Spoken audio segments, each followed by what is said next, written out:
Salut sama gars yi nuyu nañ leen yéen ñuy suivre depuis votre chaîne C5 Info di la wax ne si tu es nouveau merci de t'abonner à notre chaîne et d'activer la cloche de notification pour ne rater aucun de nos prochaines vidéos.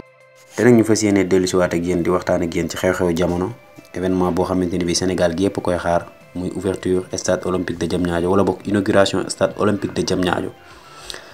parce que gis nañ ne événement boo xam ne ñëpp a ngi koy xaar et c'est pas passé inaperçu parce que site internet yi télévision yi ñëpp moom la ñuy waxtaane ba ci grand place yi ñu gisee ci loolu ne benn rapport génn na di circuler ci site internet yeeg ci internet beeg fépp partout gis nañ ko ñun ñëpp wala boog yéen ñëpp gis ngeen ko ñu bind ci ne l'État dafa war a génne 178 millions pour festivité yooyu pour 2 jours 178 millions j'ai bien dit 178 millions pour 2 jours pour simplement transport ak nourrir ñi nga xamante ne bi les 15 000 invités parce que je rappelle bien il y aura 15 000 invités yoo xamante ne bi ñooy jóge ci régions yi ak ci Dakar partout pour ñëw assister match boobu match de gala ba fay xaw wala boog ouverture wala boog inauguration stade bi. Et vraiment pendant ce temps am na ay fonctionnaires publics yoo xamante ni bi ñi ngi grève pour ay non paiement ñi ngi grève pour ay indemnités yu ñu leen joxul. am ñoo xamante ni bi ñi ngi grève di xeex pour dugg fonction publique muy les ASP. ñun ñëpp xam nañ que ne depuis 8 ans ASP yi ñi ngi exercer fii ci Sénégal te loo xamante ni bi mi ngi exister sans mu bokk ci benn corps parce que tey jii fii ci Sénégal buñ la doon wax buñ la doon laaj amul kenn koo xamante ni bi fii ci Sénégal xam na ASP ci ban corps la bokk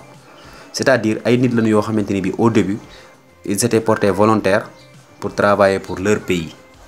ñuy am benn salaire de misérable ñu promettre leen noonu ne d'ici 1 an di ngeen dugg fonction publique dinañ fexe nu ñu régler seen situation ngeen dugg fonction publique et depuis ce temps là ñu ngi leen di dawloo di leen dikkaloo franchement parler kenn waxu leen dara lu leer chaque instant bu ñu leen ne dañoo bëgg leen diggal ngeen def ko. ñu ne non may leen ñu fi ak 1 an ñu régler seen situation chaque instant noonu ça fait maintenant 8 ans que ñi ngi exercer. muy loo xamante ne bii lu déplorable la. di ñaan nguur gi ñu jël ci ay matuwaay parce que ñii ay pères de famille lan te ce sont des responsables te ñoo xamante ne ils sont portés volontaires te seen liggéey c'est pas passé inaperçu parce que seen liggéey dañ koy gis bu baax a baax tey bu ñu demoon ba jóge fi dana am lu bëri lu mu handicapé fii ci réew mi parce que carrément gis nañ seen taxawaay fépp ci tali yi tout partout da nga fay gis ASP yi muy loo xamante ni bii dem na bu bokk ci suñ dund léegi dem na ba nga xamante ni bii mënatuñ ko ñàkk. donc ñuy ñaan état bi ñu jël en considération ces gens-là parce que c'est presque près des milliers de personnes nga leen di liggéeyloo te bokkuñu ci benn fonction te yow nga ne tu es un état responsable franchement c'est déplorable. parce que li gën a ruslu li ñuy ñaawlu toujours mooy le fait que ngay liggéeyloo près des milliers de personnes yoo xamante ne bii ni ils se sont portés volontaires pour travailler pour leur pays nga leen di liggéeyloo ñu nangoon laa muñal pendant presque 1 an wala 2 ans pour nga xool foo leen dugal. ba tey nga leen di dawloo tey suba ëllëg ngoon te nga xam ne yow ñii liñ lay laaj mérito nañ ko à 100% et alors pendant ce temps yaa ngi jël des centaines de millions di ko investir ci loo xamante ni bi ay fête la waxuñu nag ne ñun waruñoo inaugurer suñu stade bi mais il y a des choses beaucoup plus importantes wala beaucoup plus urgents yoo xamante ni bi war nga faa dépenser ay millions que ci inauguration wu fête. parce que man j'ai l'impression que état du Sénégal xamuñu lan mooy vraie valeuru liggéeykat fii ci réew mi kin gën a jox bopp mooy ki nga xamante ne bii nii mooy waykat bi fecckat bi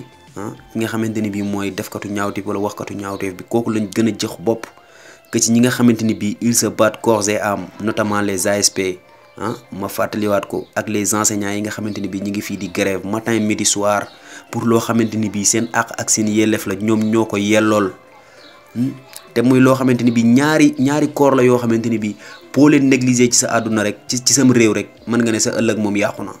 parce que ñaari corps la yoo xamante ni bi presque ban nañ ne bokk nañ ci li téye kennum réew ëllëg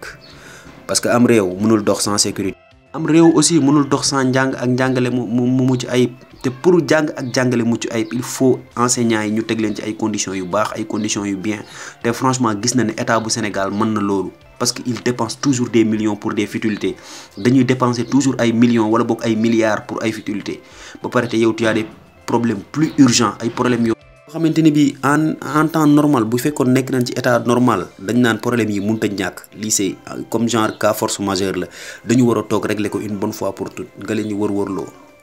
toujours franchement mes hommages à ces braves hommes yi nga xamante ni bii ñooy affronter le danger tout le temps nekk ci yoon yi nekk fu ne fexe ba ñun ñu am jàmm fexe ba nit ñi war a mën a am jàmm. ak enseignants yi nga xamante ni bii tey jii aussi ñoom la ñu dénk réew mi parce que am réew ndaw yee koy yor te ndaw yi ñan ñoo leen di former ci enseignants yi ñoo leen di former. ñun on n'est pas contre que ne ñu organiser ay fêtes wala ay festivités mais